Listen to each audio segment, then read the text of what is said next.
محرما فلا تظالموا ولما بعث رسول الله صلى الله عليه وسلم معاذا إلى اليمن أوصاه فقال واتقي دعوة المظلوم فإنه ليس بينها وبين الله حجاب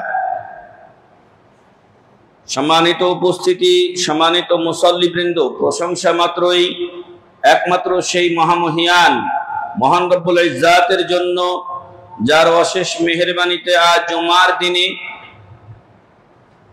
কাজীবাড়ি কেন্দ্রীয় আহলে হাদিস জামে মসজিদে আমরা জুমার সালাত আদায়ের জন্য উপস্থিত হতে পেরেছি।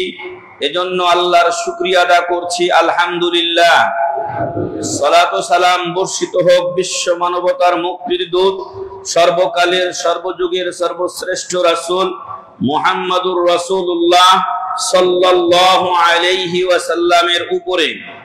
অতঃপর প্রিয় উপস্থিতি, আমরা যে সময়টা অতিক্রম করছি, সেই সময়ে আমরা আমাদের পরিবেশ, আমাদের চারপাশে, আমাদের দেশে আমরা অনলাইন ইত্যাদির মাধ্যমে দেখতে পাচ্ছি, জানতে পাচ্ছি যে মানুষের চারিত্রিক অধঃপতন এবং মানুষের মধ্যে আল্লাহ ভীরুতা, পরকালীন জবাবদেহিতা এবং আল্লাহর সামনে দণ্ডায়মান হওয়া, জাহান্নামের ভয়, কবরের আযাবের ভয়, এই বিষয়গুলো না থাকার কারণে এই দুনিয়ার জমিনে কিছু মানুষ মনে করে যে এই দুনিয়ার সুখ শান্তিটাই মনে হয় বড় সুখ শান্তি, আর তাই তারা বিপক্ষের উপরে অথবা নিজেদের স্বার্থের কারণে অপরের উপরে তারা জুলুম, অন্যায়, অত্যাচারের স্টিম রোলার চালিয়ে দেয় এবং বিভিন্নভাবে বিভিন্ন জন মানুষের উপরে জুলুম করে। মজলুম জনতা বিভিন্ন মানুষের বিভিন্ন ধরনের জুলুমের শিকার হয়। কোন জায়গায় আপনি দেখবেন অন্যায়ভাবে কাউকে ধর্ষণ করে, কর্তন করে তাকে কেটে ফেলা হচ্ছে, মেরে ফেলা হচ্ছে। এমনকি এটাকে ছোট ছোট শিশুরাও এই নির্যাতন থেকে রেহাই পাচ্ছে না, নাউজুবিল্লাহি মিন যালিক। অনেক জায়গায় টাকা ছিনতাই করতে গিয়ে ছিনতাইকারীদের ছুরির আঘাতে অনেকে জীবন হারাচ্ছে। মানুষের মনুষ্যত্ববোধ আজকে এতটা পশুত্বের আকার ধারণ করেছে যে মানুষকে নিজের স্বার্থের কারণে, চাঁদাবাজির কারণে অপরকে ইট দিয়ে, পাথর দিয়ে তাকে মাথা থেতলিয়ে, শরীর থেতলিয়ে মেরে ফেলছে, নাউজুবিল্লাহি মিন যালিক। এই দুনিয়ার পরিচয় কে কোন দল করেন আর না করেন, এটা আল্লাহর কাছে নাথিং, কোনো জিনিস না। এটা কিছুই না আল্লাহ তাআলার কাছে। আল্লাহর কাছে আপনি একজন মানুষ, আমি একজন মানুষ। আল্লাহ তাআলা বলবেন না দুনিয়াতে তুমি কোন দেশের বাদশা ছিলা, কোন দেশের প্রেসিডেন্ট ছিলা। আল্লাহ তাআলার কাছে আমরা সবাই মানুষ। আল্লাহ তাআলা সেই দৃষ্টিকোণ থেকে আমাদেরকে বিচার করবেন। আল্লাহ তাআলা বলছেন আল্লাযী খালাকাল মাউতা ওয়াল হায়াতা লিয়াবলুয়াকুম আইয়ুকুম আহসানু আমালা। আল্লাহ জীবন আর মৃত্যুকে সৃষ্টি করেছেন, আপনাকে আমাকে জীবন দিয়েছেন, একদিন আমাদের মৃত্যু আসবে। আমাদের অনেক ভাই বোনেরা তারা জীবন নিয়ে এসেছিলেন, আগমন করেছিলেন, তারা একসময় মৃত্যুর মাধ্যমে দুনিয়া থেকে বিদায় নিয়েছেন। আমরাও একদিন চলে যাব। এভাবেই একদিন আমাদের ছোট কিয়ামত কায়েম হবে। উলামা ইকরাম বলছেন যে মৃত্যুর মাধ্যমে মানুষের ছোট কিয়ামত কায়েম হয়ে যায়, কারণ এরপরে তার আমল করার কোনো সুযোগ থাকে না এবং কবরে যখন যায় তখন থেকে হয় তার সুখ অথবা আযাব বা শাস্তি শুরু হয়ে যায়, নাউজুবিল্লাহি মিন যালিক। এজন্য সম্মানিত উপস্থিতি, আল্লাহর কাছে পরিচয় হবে আপনাদের আমাদের একজন মানুষ হিসেবে।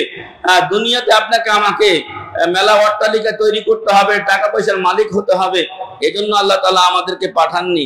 আমরাও আসলে ইমানি দিক থেকে দুর্বল হয়ে গেছি।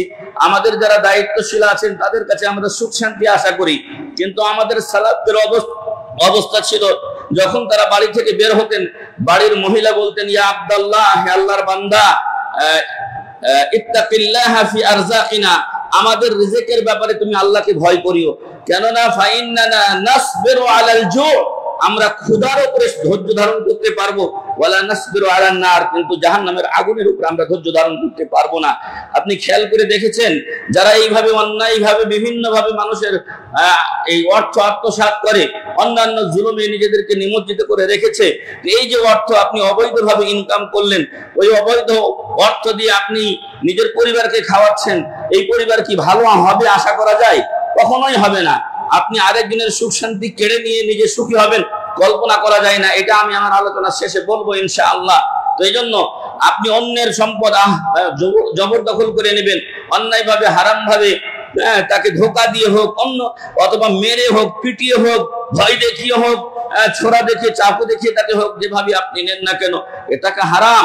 আর এই টাকা খেয়ে যদি আপনি ইবাদত বন্দেগি করেন, এমনকি কাবা ঘরের গেলাপ ধরেও যদি আপনি চিল্লাচিল্লি করেন, তবু আল্লাহ তাআলা আপনার দোয়া কবুল করবেন না, আপনার ইবাদত একটাও আল্লাহর কাছে পৌঁছবে না। কেন? কারণ রাসূল সাল্লাল্লাহু আলাইহি ওয়াসাল্লাম বলছেন, ওয়ারুব্বা রাজুলিন আশআসা আকবারা ইয়ামুদ্দু ইয়াদাইহি ইলাস সামাই ইয়া রাব্বি ওয়া মাতআমুহু হারামুন ওয়া মাশরাবুহু হারাম ওয়া মালবাসুহু হারামুন ওয়া গুদিয়া বিল হারামি ফাআন্না ইউস্তাজাবু লাহু।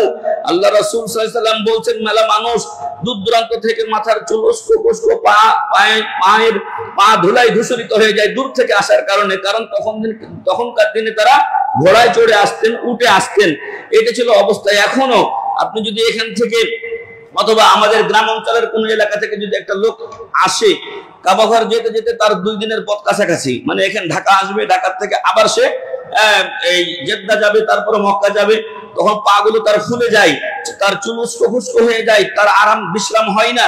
এই অবস্থায় একজন লোক কাবা ঘরে গিয়ে হাত 2টা আল্লাহর কাছে উঠাই। ওলামা ইকরাম বলছেন যে হাত 2টা উপরে উঠানো এটাও দোয়া কবুলের একটা ওসিলা, মাধ্যম, উপায়। কিন্তু মহান রব্বুল আলামিন এত কিছু পরে ওই লোকটা বলছে, ইয়া রব্বি, আল্লাহ আমাকে ক্ষমা করো, আমার গুনাহ মাফ করো। কিন্তু ওয়া মাতআমুহু হারামুন ওয়া মাশরাবুহু হারামুন ওয়া মালবাসুহু হারাম, তার খাবার হারাম, তার পানীয় হারাম, তার পোশাক পরিচ্ছদ সব হারাম। ওয়া গুযিয়া বিল হারাম, তার শরীরের দেহ পুরোটাই তৈরি হয়েছে হারাম দিয়ে। ফান্না ইউস্তাজাবু লাহু, এই লোকের দোয়া আল্লাহ কি করে কবুল করবেন? নাউযুবিল্লাহি মিন যালিক। তাহলে আপনারা আমরা এই দুনিয়ার মোহে পড়ে যে অন্যের প্রতি জুলুম করি, অন্যের ধন সম্পদ অন্যায়ভাবে ভক্ষণ করি, অন্যকে অত্যাচার করি, যে কোনো ধরনের অত্যাচার হোক না কেন, সেটা আর্থিক আত্মসাৎ হোক, অথবা এই যে বললাম যে আরেকজনের মেয়ে হোক অথবা আরেকজনের স্ত্রী হোক, জোরপূর্বক তাকে ধর্ষণ করা হচ্ছে, তারপরে আরেকজনকে হত্যা করা হচ্ছে, যে কোনো ধরনের অপরাধ হোক না কেন, দেশে যখন একটা অপরাধ ঘটবে তখন সরকার বিরোধী একটা কেস হয়, একটা পুলিশের কাছে অটোমেটিকলি একটা মামলা চলে আসে, সেটা পুলিশরা নিজেরাই করে, সরকারের পক্ষ থেকে সরকারবাদী কেস হয়। ঠিক ওইরকম আপনারা আমরা, আল্লাহ আমাদেরকে হেফাজত করুন, আল্লাহুম্মা আমিন।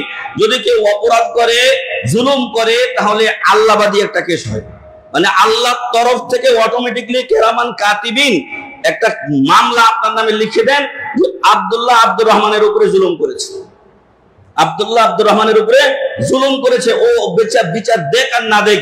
কারণ আল্লাহ তাআলা কিয়ামতের দিন এই দুনিয়ার আমলের ইনসাফ ভিত্তিক বিচার করবেন। আল্লাহ বলছেন, ওয়া নাদাউ মাওয়াজিনাল কিসত লিয়াউমিল কিয়ামা, কিয়ামতের দিন আমি ইনসাফের মানদণ্ড কায়েম করব। আল্লাহর কাছে যদি ইনসাফ না পান, তাহলে কোথায় আর ইনসাফ পাবেন? এজন্য আর কেউ যেন এটা না ভাবে, আজকে আপনার টাকা মেরে দিলাম, আজকে আপনাকে ঠকিয়ে দিলাম, আরেকজনের জমি, ও বুঝে না, লোকটা সাধারণ লোক, একটু বোকা টাইপের লোক, ওর 2 হাত জমি আমি নিয়ে নিয়েছি, বুঝতেই পারিনি, আর আমি বগল দাবাচ্ছি, কি খুশি না, এই খুশি আপনার আযাবের কারণ হয়ে যাবে। সেটা আমাদের আলোচনাতে আসবে ইনশাআল্লাহ। অতএব জুলুম, অন্যায়, অত্যাচার সম্পর্কে আজকে আমাদের কিছু আলোচনা। জুলুম কাকে বলা হয়? জুলুম বিষয়টি হলো হিকমতের বিপরীত। হিকমত হলো ওয়াজু শাইয়্যি ফি মাহাল্লি, যেখানে যেই বিষয়টি রাখা উচিত, যাকে যে দায়িত্ব দেওয়া উচিত, যেখানে যে কথা বলা উচিত, যেখানে যে কাজ করা, এবং যেই পরিস্থিতিতে যেই সিদ্ধান্ত গ্রহণ করা উচিত, যদি সেটি সঠিকভাবে আপনি নিতে পারেন, তাহলে সেটাকে বলা হয় হিকমা। সেটাকে বলা হয় হিকমা। আরবিতে বলছে ওয়াজউ শাইয়্যি ফি মাহাল্লি, কোন জিনিসকে তার এই সঠিক পাত্রে রাখাকে বলা হয় হিকমত। ঠিক এর বিপরীত জিনিসটা হচ্ছে আয-যুলম, এর বিপরীত জিনিসটা হচ্ছে আয-যুলম, আর সেটা হলো ওয়াজউ শাইয়্যি ফি গায়রি মাহাল্লি, কোন জিনিসকে তার অপাত্রে রাখা। একটা চাকরির জন্য যোগ্য ছিলেন মোহাম্মদ, কিন্তু আমি দিয়ে দিলাম আহমদকে। চাকরির যোগ্য ছিলেন মোহাম্মদ, সে পরীক্ষায় ফার্স্ট হয়েছে, আমি একজন লোক নিব, 20 জন পরীক্ষা দিয়েছে, ফার্স্ট হয়েছে মোহাম্মদ, কিন্তু আহমদ এসে বলছে আমাকে, আপনাকে 5 লক্ষ টাকা দিব, আমি আপনাকে 5 লক্ষ টাকা দিব, আমি মোহাম্মদের তো টাকা নাই। তখন আমি মোহাম্মদকে বাদ দিলাম আর আহমদকে 5 লক্ষ টাকা নিয়ে চাকরি দিলাম। জুলুম, অন্যায়। আপনি সঠিক জায়গায় চাকরিটা রাখেন। দেখবেন এই যে লোক 5 লক্ষ টাকা দিয়ে চাকরি নিয়েছে, ও 10 লক্ষ টাকা আপনার মেরে দেবে, 10 নয় আরো বেশি মেরে দিবে, এতে কোনো সন্দেহ নেই। অতএব জুলুম হলো কোনো জিনিসকে অপাত্রে স্থাপন করা। আল্লামা সাইদি রাহিমাহুল্লাহ চলে গেছেন আমাদেরকে ছেড়ে, আল্লাহ তাকে জান্নাতবাস করুন, আল্লাহুম্মা আমিন। উনি একদিন বলেছিলেন, আপনার আমার টুপির জায়গা হলো মাথায়, টুপি যদি এখন হাঁটুতে দেই তাহলে কি টুপির স্থান ঠিক থাকলো? এটা টুপির উপরে জুলুম। ঠিক এরকমই যে কোনো স্থানে যে জিনিসটা যেখানে করা দরকার সেটার বিপরীত করাটাই হলো জুলুমের অন্তর্ভুক্ত। মহান রব্বুল আলামিন জুলুম সম্পর্কে এত এত আয়াত বলেছেন যে জুলুমের আয়াতগুলো যদি খালি পড়ে যেতাম তাহলে খুতবা শেষ হয়ে যাবে।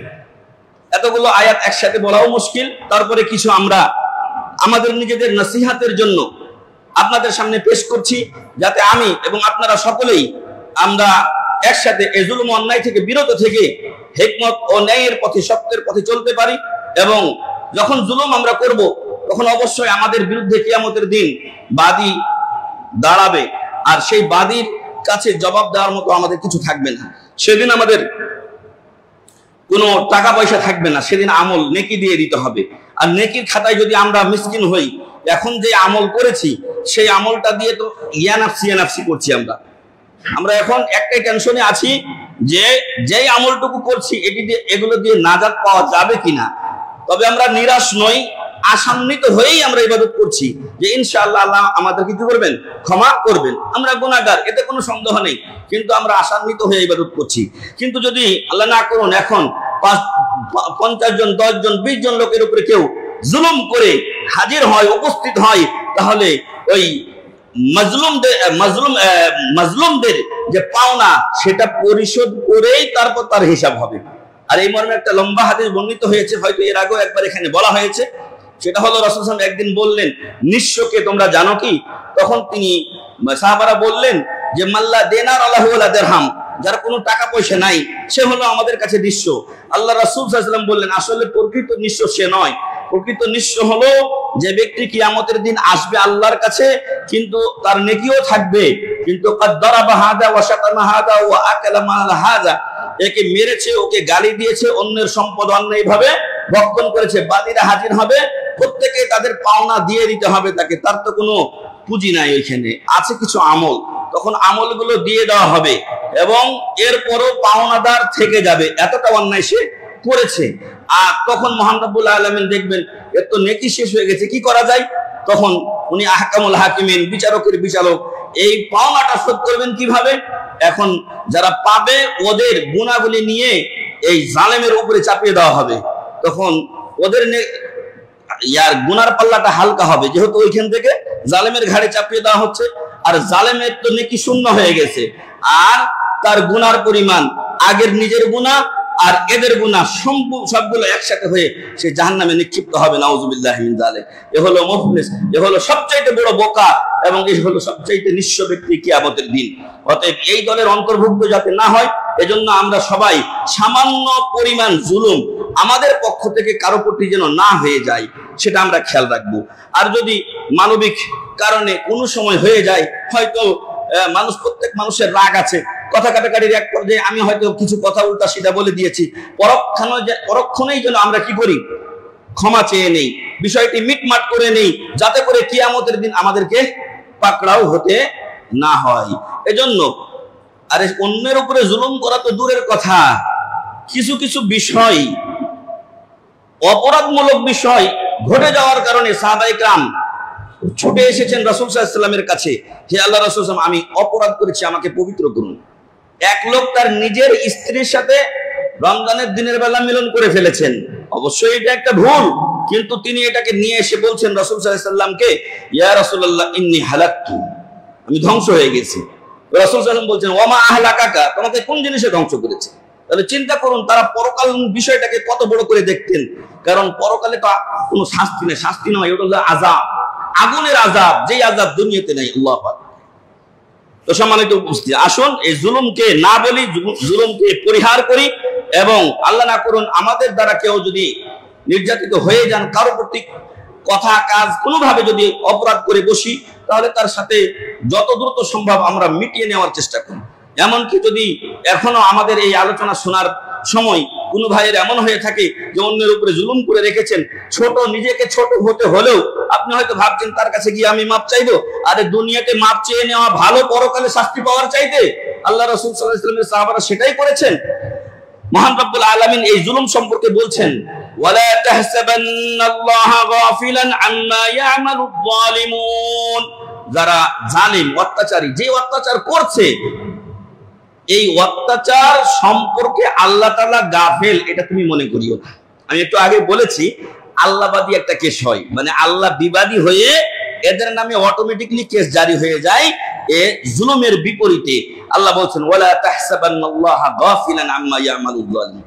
তুমি আজকে তোমার নামে গরিব মানুষ, অসহায় মানুষ, হয়তো রাস্তার ফুটপাতে ব্যবসা বাণিজ্য করে খাচ্ছিল, তুমি তাকে পিটিয়ে চাঁদা দেওয়ার, হয়তো 100 টাকা চাঁদা দেয়নি তোমাকে, 200 টাকা তোমাকে চাঁদা দেয়নি, এজন্য তুমি তাকে পিটিয়ে মেরে ফেললে অথবা আধামরা করে দিলে, পঙ্গু করে দিলে, তার জিনিসগুলো ভেঙে চুরমার করে দিলে, তার রিজেকের মধ্যে তুমি আঘাত হানলে, মনে রেখো তোমার উপরে আরেকজন বড় কে রয়েছেন, জব্বার, কাহ্হার, আজিজ, মহাপরাক্রমশালী, অতি শক্তিধর, ক্ষমতাধর মহান রব্বুল আলামিন রয়েছেন। তাকে তুমি ভয় করো এবং এই ছোট এই অল্প অল্প ছোট ছোট ব্যবসা যারা করছে তাদের কাছ থেকে চাঁদা নেওয়া থেকে তুমি বিরত থাকো। আর যদি নিয়ে থাকো আজকেই ফিরিয়ে দাও, কারণ মহান রব্বুল আলামিন সবকিছু মাফ করবেন কিন্তু বান্দার হক মাফ করবেন না। বান্দার হক মাফ করবেন না। কে আপনি আমি? আরে এমন কি শহীদেরও সবকিছু মাফ হয়ে যায় কিন্তু বান্দার হক মাফ হয় না। আল্লাহ রাসূল সাল্লাল্লাহু আলাইহি ওয়াসাল্লাম একজন সাহাবীর জানাজার জন্য এগিয়ে গেলেন, জিজ্ঞাসা করলেন আলাইহি দাইনুন, তার কি ঋণ আছে? তখন বলা হলো আলাইহি দিনারানি, মাত্র 2 দিনার তার ঋণ আছে, 2 দিনার। তখন বলছেন হাল তারাকা ওয়াফান, এই 2 দিনার পরিশোধের ব্যবস্থা রেখে গেছে সে? বলছে না, রেখে যায়নি। তখন বলছে তাহলে তোমরা জানাজা পড়ো, আমি পড়বো না। তখন তার একজন বন্ধু ছিলেন, অন্য সাহাবী, বলছেন যে আমি যদি এই 2 দিনারের দায়িত্ব নেই পরিশোধের, তাহলে আপনি কি তার জানাজা পড়বেন? বলছে হ্যাঁ, তাহলে আমি পড়বো। তো উনি বললেন ঠিক আছে, এই 2 দিনার আমার দায়িত্বে থেকে গেল, আমি এটা পরিশোধ করে দেব। রাসূল সাল্লাল্লাহু আলাইহি ওয়াসাল্লাম তার জানাজা পড়লেন। আল্লাহু আকবার। 2 দিনার, 2 দিনার। আর আজকে কোটি কোটি টাকা জনগণের আত্মসাৎ করা হচ্ছে, ওটা ওরা ওদের হিসাব দেবে, কিন্তু আপনারা আমরা নিজেদের হিসাব ঠিক করি।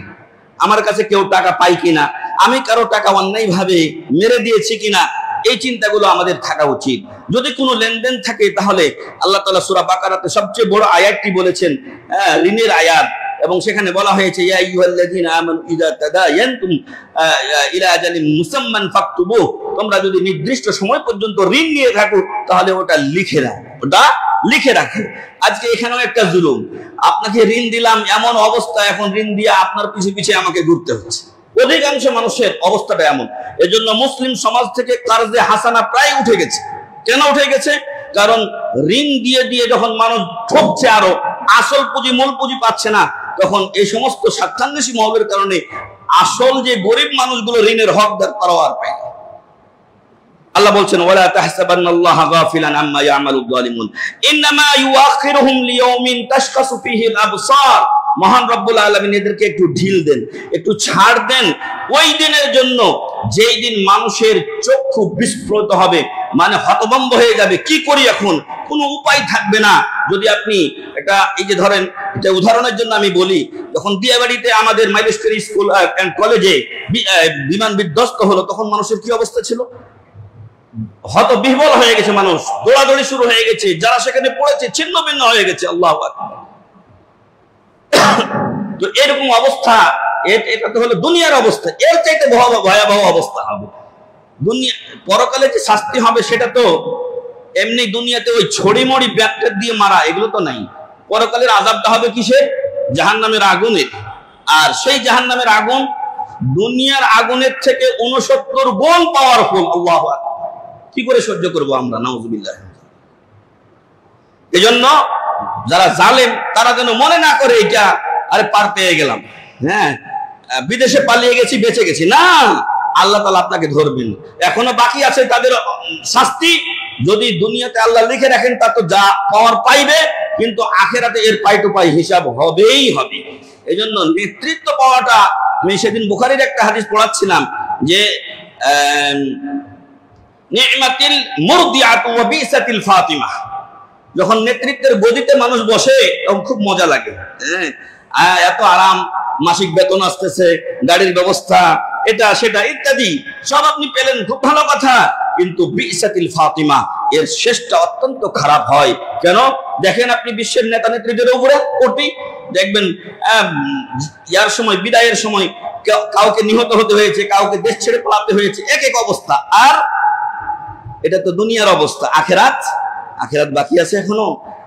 তার সময়কালে ধরেন আমি যদি কাজীবাড়ি এলাকার মেম্বার বা চেয়ারম্যান হই, তাহলে এখানকার ভালো মন্দের দায়িত্বটা আমার কাঁধে, এবং এখানে যদি কোনো অন্যায় হয়ে থাকে, কেউ জুলুম শিকার হয়ে থাকে, তাও আল্লাহ তাআলা আমাকে কিয়ামতের দিন ধরবেন। এজন্য নেতৃত্ব চাইতে নিষেধ করা হয়েছে। কারণ নেতৃত্ব যদি চেয়ে কেউ নেয়, তাহলে তার জিম্মাদারি আল্লাহ তার উপরে সুপর্দ করে দেন। আর যদি মানুষ তাকে ধরে দিয়ে দেয়, তাহলে আল্লাহ তাকে সাহায্য করেন। সুবহানাল্লাহ। এজন্য আমি নেতা হয়ে গেলাম, এটা বড় কথা নয়। নেতৃত্ব পাওয়ার পরে আপনার অধীনস্থদের যদি দায়িত্ব আপনি ঠিকমতো পালন করেন না করে থাকেন, তাহলে আপনার অবস্থা কিয়ামতের দিন খারাপ হবে। আমিরুল মুমিনিন উমর বিন খাত্তাব রাদিয়াল্লাহু আনহু রাতে, এখনকার লোকেরা নিজেদের রাতে ঘুমানোর জন্য কি করে, আরো প্রহরী রাখে, চতুর্দিক দিয়ে প্রহরী রাখে, যাতে তার কোনো ডিস্টার্ব না হয়। এসি ব্যবহার করে, কত কিছু। অথচ যার পদধূলি সমতুল্য আমরা হতে পারবো না, সেই উমর বিন খাত্তাব রাদিয়াল্লাহু আনহু তার রাজত্বকালে, তার খেলাফতের কালে নিজের ঘুম বাদ দিয়ে রাত্রে খুঁজে খুঁজে দেখতেন আমার প্রজারা কেমন আছে, আমার অধীনস্থ লোকেরা কেমন আছে। আর সেই কাহিনীগুলো আপনাদের জানা। একটা মহিলা চুলার মধ্যে পাতিলে শুধু পানি নিয়ে জাল দিচ্ছিল, সেখানে তিনি খাবার পৌঁছিয়ে দিয়েছেন। কথিত আছে যে চাকরে বলেছিল, যে গোলামকে তিনি নিয়ে যাচ্ছিলেন, তো উনি বললেন যে মালিক আমার ঘাড়ে চাপিয়ে দেন, আমি তো চাকর মানুষ, আমি নিয়ে যাই। উনি বলেছিলেন যে ওইখানে এই খাবার পৌঁছানোটা হলো আমিরুল মুমিনিনের দায়িত্ব, সেটা আমি যেহেতু আদা করতে ব্যর্থ হয়েছি, তাই আমার ঘাড়ে চাপিয়ে দাও, এটাই বেশি হকদার। তুমি কি কিয়ামতের দিন আমার আযাব বহন করবে? তারপরে উমর রাদিয়াল্লাহু আনহু আরেক মহিলাকে বলতে শুনছেন, দুধে পানি মিশিয়ে দাও, 2.5 লিটার হয়েছে, আর 1 পোয়া দিলে 2 লিটার হয়ে যায়, 1 পোয়া পানি মিশিয়ে দাও। মেয়ে বলছে, মা তুমি কি জানো না আমিরুল মুমিনিন উমর বিন খাত্তাব দুধে পানি মেশাতে নিষেধ করেছেন? যে বেটি এই রাত্রে ওমরকে কই পাবি তুই রাদিয়াল্লাহু আনহু? তো বলছে, ওমর যদিও না থাকে, ওমরের রব তো আছে, তিনি তো তোমাকে দেখছেন। আল্লাহু আকবার। এটাই হলো তাকওয়া, এটাই হলো পরহেজগারিতা, এটাই হলো আল্লাহর ভয়। এটাও জুলুম এক ধরনের, মানুষের হক নষ্ট করা। আমি 2 লিটার দুধ কিনবো, কিন্তু তার মধ্যে 1 লিটার কি কিনছি, আমি পানি কিনছি, এটা এক ধরনের জুলুম, অন্যায়। উমর রাদিয়াল্লাহু আনহু বাড়ি চিনে আসলেন। সকালবেলা ছেলেদেরকে বললেন কে বিয়ে করবে? তখন একজন বলল আমি বিয়ে করব। বলল ওই বাড়িতে একটা মেয়ে আছে, তাকে ডেকে নিয়ে আসো। ডেকে নিয়ে আসা হলো, এবং তার সাথে তার এই তাকওয়া ও পরহেজগারিতার কারণে নিজের ছেলের বিয়ে দিলেন। আল্লাহু আকবার। অতএব এখনকার সময়ে আমরা যেভাবে চলছি, এটা নাজাতের জন্য একটা কঠিন বিষয়। তবে সবাই ওই যে চাচা আপন আপন জান বাঁচার মতো, সবাইকে আমাদের দায়িত্বশীল হতে হবে, নিজের নাজাতের জন্য নিজেকে চেষ্টা করতে হবে। আরেক জায়গায় আল্লাহ বলছেন, ওয়া কওম নূহিন লাম্মা কাযযাবুর রাসূলা আগরাকনাহুম ওয়া জাআলনাহুম লিন-নাসি আয়াহ। যখন নূহ আলাইহিস সালামের সম্প্রদায় নূহ আলাইহিস সালামকে মিথ্যারোপ করলো, তখন আমি তাদেরকে পানিতে ডুবিয়ে মারলাম। মহাপ্লাবন, ফিরআউনকে তো পানিতে ডুবিয়ে মেরেছে, কিন্তু মহাপ্লাবনে নূহ আলাইহিস সালামের কওমও কি হয়েছে? ধ্বংস হয়েছে। এবং ওয়া আ'তাদনা লিয-যালিমিনা আযাবান আলীমা, আমি জালেমদের জন্য, অত্যাচারীদের জন্য যন্ত্রণাদায়ক শাস্তি প্রস্তুত করে রেখেছি। নাউযুবিল্লাহি মিন যালিক। আল্লাহ বলছেন আরেক আয়াতে, ওয়ালাকাদ আহলাকনাল কুরুনা মিন ক্বাবলিকুম লাম্মা যালামু ওয়া জাআতহুম রুসুলুহুম বিল বায়িনাত। এবং তোমার পূর্বে আমি অনেক জনপদবাসীকে, অনেক এলাকার মানুষজনকে ধ্বংস করে দিয়েছি। কেন? লাম্মা যালামু, যখন তারা কি করেছে? জুলুম করেছে, অন্যায় করেছে, অত্যাচার করেছে, নিরীহ মানুষের উপরে অত্যাচারের স্টিম রোলার চালিয়েছে, তখন আমি তাদেরকে ধ্বংস করে দিয়েছি। যেমনটি আপনারা ফিরআউনকে ধরতে পারেন। ফিরআউন কত বড় জালেম ছিল। মুসা আলাইহিস সালামের কওম বনি ইসরাইলের, ও স্বপ্ন দেখলো যে এদের মধ্যে একটা সন্তান জন্মগ্রহণ করছে, তো তার হাতে তার রাজত্ব চলে যাচ্ছে। এই স্বপ্নের ব্যাখ্যা থেকে সে কি করলো, বনী ইসরায়েলের কোনো ছেলেকে সে জীবিত রাখতো না। পরবর্তীতে অভিযোগ করা হলো যে ওদেরকে যদি মেরে ফেলেন তাহলে আমরা কাজের লোক পাবো কোথায়, ওদের বাড়ির লোকেরা ছেলেরা আমাদের বাড়িতে কাজ করে। তখন সে বলল যে তাহলে 1 বছর মারো 1 বছর ছাড়ো। মহান রব্বুল আলামিন আহকামুল হাকিমিন, যে বছর মারে ওই বছর মুসা আলাইহিস সালামকে পয়দা করলেন, আর যে বছর ছাড়ে ওই বছর হারুন আলাইহিস সালামকে দুনিয়াতে নিয়ে আসলেন। তো এই যে জালেম, এই জালেমকে আল্লাহ তাআলা লোহিত সাগরে, আমরা বলি নীল নদে, আসলে নীল নদ নয়, নদ মানে নদী, এটা নীল নদ নয়, এটা হলো সাগর, লোহিত সাগরে আল্লাহ তাকে ডুবিয়ে মেরেছিলেন। এই কথাই এখানে আরেকটি প্রমাণ, নূহ আলাইহিস সালামের কওমকেও তিনি ডুবিয়ে মেরেছিলেন। ওয়া আতাদনা লিয-যালিমিনা আযাবান আলীমা ওয়ালাকাদ আহলাকনাল কুরুনা মিন ক্বাবলিকুম লাম্মা যালামু ওয়া জাআতহুম রুসুলুহুম বিল বায়িনাত ওয়া মা কানু লিউমিনু, আসলে তারা ঈমান আনার ছিল না। এজন্য আল্লাহ তাআলা যে সকল জালেমরা ঈমান আনবে না মর্মে মহান রব্বুল আলামিনের ইলমে ছিল, তাদেরকে তিনি ধ্বংস করে দিয়েছেন। কাযালিকা নাজজিল কওমাল মুজরিমিন, পাপিষ্ঠ সম্প্রদায়কে আমি এভাবেই বদলা দিয়ে থাকি। ওয়া তিলকাল কুরা আহলাকনাহুম লাম্মা যালামু, সূরা কাহফ 59 নম্বর আয়াত। ওয়া তিলকাল কুরা আহলাকনাহুম লাম্মা যালামু, ওই সকল জনপদবাসীকে আমি তাদের জুলুমের কারণে যখন তারা অত্যাচার করেছে ধ্বংস করে দিয়েছি। ওয়া জাআলনা লিমাহলিকিহিম মাউইদা, এবং তাদের ধ্বংসের জন্য আমি নির্ধারিত সময়ও বলে দিয়েছিলাম যে অমুক টাইমে তাদেরকে আমি ধ্বংস করে দেব, এবং সেই টাইমে তাদেরকে ধ্বংস করে দেওয়া হয়েছে। আপনারা কোরআন পড়ে দেখুন, সূরা কাসাস, সূরা আরাফ, কওমে সালেহ, কওমে হুদ, কওমে সামুদ, তাদেরকে যুগে যুগে আল্লাহ তাআলা ধ্বংস করে দিয়েছেন। আল্লাহ বলছেন ওয়া কুলিল হাক্কু মির রাব্বিকুম, বলে দাও সত্য আল্লাহর পক্ষ থেকেই আসে। ফামান শাআ ফালিউমিন, যার ইচ্ছা সেজন্য ঈমান নিয়ে আসে। ওয়ামান শাআ ফালিয়াকফুর, আর যার ইচ্ছা সেজন্য কুফরি করে। এটা স্বাধীনতা দেওয়া হয়েছে মানুষকে, আর এটার উপরেই পরীক্ষা নেওয়া হবে। আল্লাহ আপনাকে বলছেন যে তোমাকে আমি দুই ধরনের ওয়াহাদাইনাহুন নাজদাইন, ঈমান ও কুফরের দুইটা রাস্তা তোমার সামনে আমি দিয়েছি। যদি তুমি ঈমানের রাস্তায় চলো তুমি পুরস্কৃত হবা, আর যদি তুমি কুফরির রাস্তায় চলো তাহলে তুমি পুরস্কৃত হবা, কিন্তু ওইটা আযাবের পুরস্কার, ওটা হলো আযাবের পুরস্কার। নাউযুবিল্লাহি মিন যালিক। ইন্না আ'তাদনা লিয-যালিমিনা নারান, নিশ্চয় আল্লাহ বলছেন আমি জালেমদের জন্য এমন আগুন জাহান্নাম প্রস্তুত করে রেখেছি। আহাতা বিহিম সুরাদিকুহা, যে আগুনের প্রাচীর তাকে বেষ্টন করে আছে, মানে পালানোর কোনো উপায় নাই। নাউযুবিল্লাহি মিন যালিক। এখন যদি ধরেন উঁচা করে এখানে প্রাচীর দিয়ে দিয়ে মধ্যখানে কিছু মানুষ রেখে আগুন ধরিয়ে দেওয়া হয়, তাহলে কি অবস্থা হবে? পালাতে পারবে? পালানোর কোনো উপায় থাকবে না। আল্লাহ বলছেন এভাবে ওদেরকে শাস্তি দেওয়া হবে।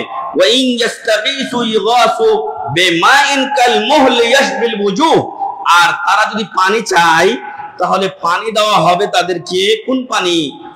এই যে আপনারা এখন হোটেলগুলোতে দেখেন না, পুরি ভাজে, সিঙ্গাড়া ভাজে, তো এই তেলগুলো নিচে আস্তে আস্তে কালো হয়ে যায়, এবং এটা অত্যন্ত উত্তপ্ত অবস্থায় যখন থাকবে তখন ওইটা তাদেরকে পান করতে দেওয়া হবে। ইয়াশবিল ওয়ুজুহ, যা মানুষের চেহারার চামড়াকে নষ্ট করে দেবে। আর বিসাশ শারাবু ওয়া সাআত মুরতাফাকা, এই পানীয় কতই না জঘন্য, এবং এই আবাসস্থল কতই না খারাপ। নাউযুবিল্লাহি মিন যালিক। তাহলে যারা জাহান্নামে বা পরকালে এরকম, তার সাথে অগ্রিম দুনিয়াতেও শাস্তি তাদের হয়, সেগুলো আমরা দুই একটা কথা বলার চেষ্টা করবো ইনশাআল্লাহ। তো যারা এরকম শাস্তি পেতে চায় তারা জুলুম করুক, আহলান ওয়া সাহলান। আর যদি এই শাস্তিগুলো থেকে আমরা বাঁচতে চাই তাহলে এই জুলুমের কাছেও যাওয়া যাবে না। আল্লাহ বলছেন ওয়া আম্মাল্লাযীনা আমানু ওয়া আমিলুস সালিহাত ফায়ুওয়াফফিহিম উজুরাহুম ওয়াল্লাহু লা ইউহিব্বুয যালিমিন, যারা ঈমান আনে সৎ কাজ করে আল্লাহ তাদেরকে তাদের কর্মের পরিপূর্ণ বদলা দেবেন, কিন্তু আল্লাহ তাআলা ওয়াল্লাহু লা ইউহিব্বুয যালিমিন, জালেমদেরকে আল্লাহ পছন্দ করেন না, ভালোবাসেন না। যে জুলুমগুলো হয় সেই জুলুমগুলো মূলত তিন ধরনের হতে পারে। এক নাম্বার, বান্দা আল্লাহর উপরে জুলুম করে, এতে আল্লাহর কোনো ক্ষতি হয় না, কিন্তু এমন বিষয় বান্দা করে যেটা আল্লাহর উপরে জুলুমের অন্তর্ভুক্ত, আর সেটা হচ্ছে শিরিক। এই পৃথিবীর বুকে সবচাইতে বড় জুলুম হলো আল্লাহর সাথে শিরিক করা।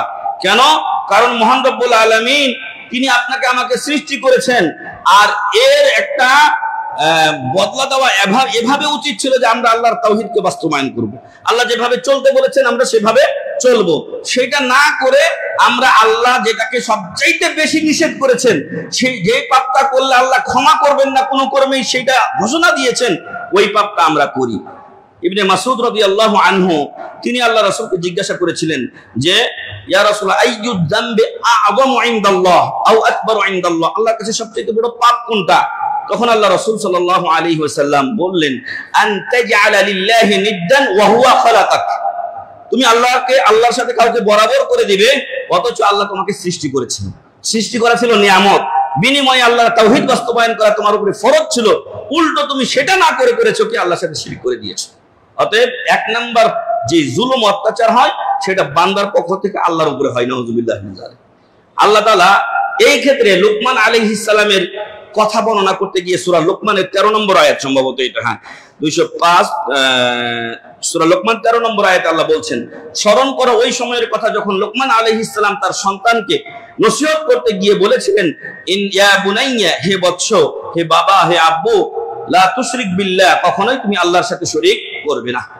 ইন্নাশ শিরকা লাযুলমুন আযীম, নিশ্চয় শিরক সবচেয়ে বড় অপরাধ, সবচেয়ে বড় জুলুম। লাযুলমুন আযীম, মহা জুলুম, মহা অন্যায়। তাহলে এক নাম্বার জুলুম হয় বান্দার পক্ষ থেকে আল্লাহর উপরে। আর এক জায়গায় আল্লাহ বলছেন ওয়ামান আযলামু মিম্মান ইফতারা আলাল্লাহি কাযিবা, ওর চাইতে বড় জালেম কে হতে পারে যে ব্যক্তি আল্লাহর উপরে মিথ্যারোপ করে। যেমন খ্রিস্টানরা বলছে আল্লাহর স্ত্রীকে মারিয়াম, ঈসা আলাইহিস সালামকে আল্লাহর বেটা, নাউযুবিল্লাহ। ইহুদিরা কি বলেছে? ওজার আল্লাহর বেটা। কুরাইশরা বলেছিল আল মালাইকাতু বানাতুল্লাহ, ফেরেশতারা আল্লাহর মেয়ে, নাউযুবিল্লাহি মিন যালিক। আর আমাদের দেশে তো কিছুদিন আগ পর্যন্ত বরেণ্য ওলামা ইকরাম পর্যন্ত বলতো যে ওলি আউলিয়ার মাজার বুকে ধারণ করে বাংলাদেশ ধন্য না, ধন্য নয়, আযাবের কারণ। আপনারা আমরা আসলে বাইরের দেশে থাকি না, হয়তো অনেকে থেকেছেন, ওই দেশের সাথে আপনার দেশের তুলনা করেন তো যে আপনি কতটুকু শান্তিতে আছেন, এদেশে মানুষের জীবনের কতটুকু নিরাপত্তা আছে, সরকারি ভাবে কতটুকু খেদমত আপনি পান, দেখবেন জিরো জিরো। এদিক দিয়ে দেখবেন আমরা জিরোর কোটায় ইয়া করছি। তো যে কথা বলছিলাম যে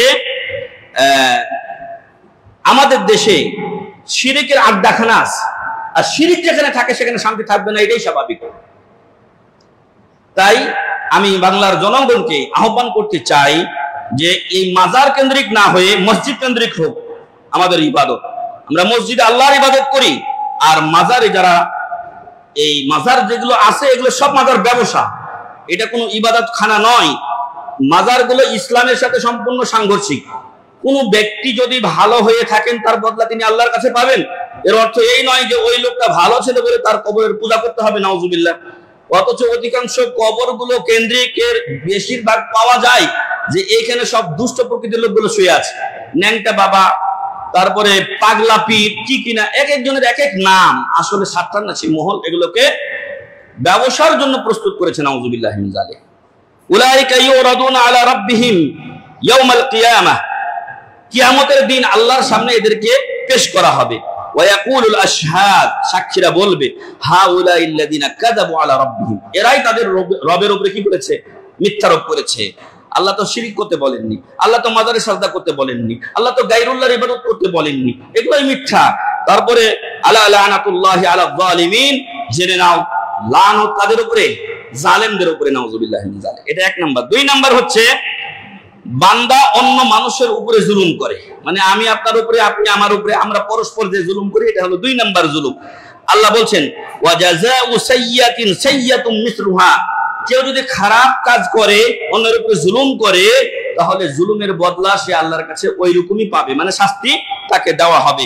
ফামান আফা ওয়া আসলাহা ফাআজরুহু আলাল্লাহ, তবে হ্যাঁ, আমি মজলুম হওয়ার পরে, একটু আগে আমি যেটা বলেছি, আপনি আমার উপরে জুলুম করলেন, পরক্ষণে বললেন ভাই আমার ভুল হয়ে গেছিল, আর আমি যদি আপনাকে ক্ষমা করে দেই তাহলে ফাআজরুহু আলাল্লাহ, তার বদলা আল্লাহ তাকে দেবেন। আপনি তো মাপ পেলেন, কিন্তু আমি যে তাকে ক্ষমা করে দিলাম, আমি যে ধৈর্য ধারণ করলাম, আপনি আমার ক্ষতি করে দিয়েছিলেন জুলুমের মাধ্যমে, সেটার বদলা আল্লাহ তাআলা আমাকে দেবেন। ইন্নাহু লা ইউহিব্বুয যালিমিন, নিশ্চয় মহান রব্বুল আলামিন জালেমদের পছন্দ করেন না। আরেক জায়গায় বলা হয়েছে সূরাতুশ শূরা 42 নম্বর আয়াতে, আল্লাহ তাআলা তাদেরকেই পাকড়াও করবেন যারা মানুষের উপরে জুলুম করে এবং ওয়ায়াবগাউনা ফিল আরদি বিগাইরিল হক, অন্যায় ভাবে দুনিয়াতে ফিতনা, ফাসাদ, অত্যাচার, অনাচার ছড়িয়ে বেড়ায়। উলাইকা লাহুম আযাবুন আলীম, তাদের জন্য রয়েছে যন্ত্রণাদায়ক শাস্তি। 3 নম্বর জুলুম হলো মানুষ নিজেই নিজের উপরে জুলুম করা। অন্যের উপরে এটা যায় না, কিন্তু নিজেই আমি কিছু পাপ করছি, যে পাপে আমি নিজে ধ্বংস হব। হয়তো এখন অনলাইনের জগৎ হয়ে গেছে, নিজে নিজে খারাপ কিছু দেখে, আপনাকে তো সেখানে বাধা দেওয়ার কেউ নেই আল্লাহ তাআলা ছাড়া। আল্লাহর ভয় যদি থাকে তাহলে আপনি সেখান থেকে বিরত থাকবেন। অথবা আরো বিষয় হলো যে যখন আপনি কোন একটা অন্যায় করেন, জুলুমটা আপনি আরেক ভাইয়ের উপরে বা বোনের উপরেই করছেন, কিন্তু ওই জুলুমটা ওর কাছে পৌঁছার আগে আপনার নামে গুনাহ লেখা হয়। আল্লাহ তাআলা কোরআনে বলছেন ফামিনহুম যালিমুল লিনাফসি, অনেক লোক আছে নিজেরাই নিজেদের উপর জুলুম করে। আল্লাহ তাআলা মুসা আলাইহিস সালামের ভাষায় বলেছেন রব্বি ইন্নী যালামতু নাফসি, হে আল্লাহ আমি আমার উপরে জুলুম করেছি। উনি একজন লোককে হত্যা করেছিলেন, হ্যাঁ, একটা ঘুষি দিয়েছিলেন আদবের জন্য, মরে যাবে কে জানে, তো মরে গেছে বেটা। বলছে যে আমি তখন জুলুম অবস্থায়, অবশ্যই এটা আমার ভুল ছিল। আবু বকর রাদিয়াল্লাহু আনহু রাসূল সাল্লাল্লাহু আলাইহি ওয়াসাল্লাম বললেন আমাকে একটা দোয়া শিখিয়ে দিন, আমি নামাজে যেন এই দোয়াটা দিয়ে আল্লাহকে ডাকতে পারি বা আমি দোয়া করতে পারি। রাসূল সাল্লাল্লাহু আলাইহি ওয়াসাল্লাম বললেন যে তুমি এই দোয়া পড়ো, আল্লাহুম্মা ইন্নী যালামতু নাফসি যুলমান কাসীরা। কি আছে আমাদের গুনাহগার নই, তো গুনাহগুলোই আমাদের উপরে, নিজেদের উপরে জুলুম। ঠিক আছে, তো এটা গেল 3 নাম্বার। তাহলে জুলুম 3 ধরনের হতে পারে, বান্দা থেকে আল্লাহর উপরে, বান্দা পরস্পরের মাঝে, এবং বান্দা নিজেই নিজের উপরে জুলুম করতে পারে। অপরের প্রতি জুলুম বা অত্যাচারের কিছু নমুনা। 1 নাম্বার, অন্যের জমি জবরদখল করা, এটা একটা জুলুম। রাসূল সাল্লাল্লাহু আলাইহি ওয়াসাল্লাম বলছেন মান যালামা কাইদা শিবরিম মিনাল আরদি তুযিকাহু মিন 7 আরাদিন, যে ব্যক্তি অন্যের জমি 1 বিঘত পরিমাণ, জমির জন্যই তো মারামারি, কত কাটাকাটি। বিশেষ করে এখনকার ঢাকার জমি তো ঊর্ধ্বগতিতে আস্তে আস্তে একসময় হয়তো ধরাছোঁয়ার বাইরে চলে যাবে। তো কিছু কিছু লোক তো আছে আমাদের মতো লোকেরা, এগুলো চিন্তাই করে না, গ্রামেই থাকি ভালো। তো যাই হোক, আল্লাহ যাদের সম্পদ দিয়েছেন তাদের বারাকা দান করুন, এবং হকের উপরে কায়েম থেকে আল্লাহর হক, বান্দার হক আদায় করার তৌফিক দান করুন, আল্লাহুম্মা আমিন। কেউ যদি এখন 1 বিঘত অর্ধ হাত জমি অন্যায়ভাবে কারো দখল করে নেয়, তো রাসূল সাল্লাল্লাহু আলাইহি ওয়াসাল্লাম বলছেন তুযিকাহু মিন 7 আরাদিন, কিয়ামতের দিন এই জমিনটা 7 জমিন পর্যন্ত, আপনারা জানেন 7 আকাশ যেমন 7 জমিনও তেমন আছে। কিভাবে আছে আল্লাহু আলাম, তবে 7 জমিন আছে এটা বিশ্বাস করতে হবে।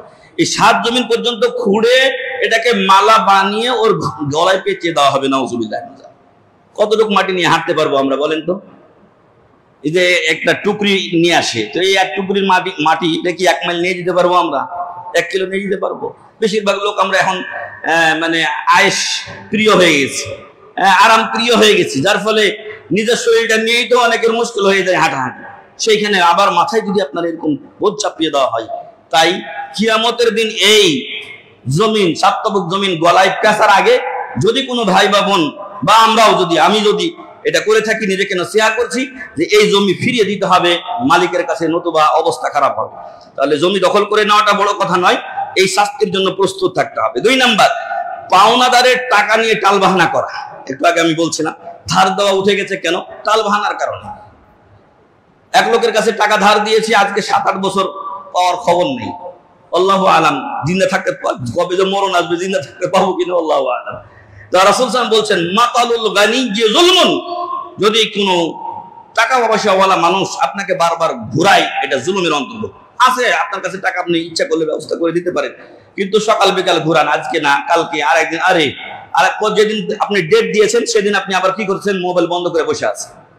এরকম আছে আমাদের মাদ্রাসাতেও 2-1 ভাই এরকম প্রিন্সিপাল শেখ ইসমাইল হোসেনের কাছে টাকা নিছে, খালি ঘুরায়, আর যেদিন দেওয়ার কথা ওই দিন আর মোবাইল খুঁজে পাওয়া যায় না, নাউজুবিল্লাহ মিন যালিক। তো এগুলো জুলুমের অন্তর্ভুক্ত। 3 নাম্বার, শ্রমিকের পারিশ্রমিক না দেওয়া জুলুম, অন্যায়, অত্যাচার।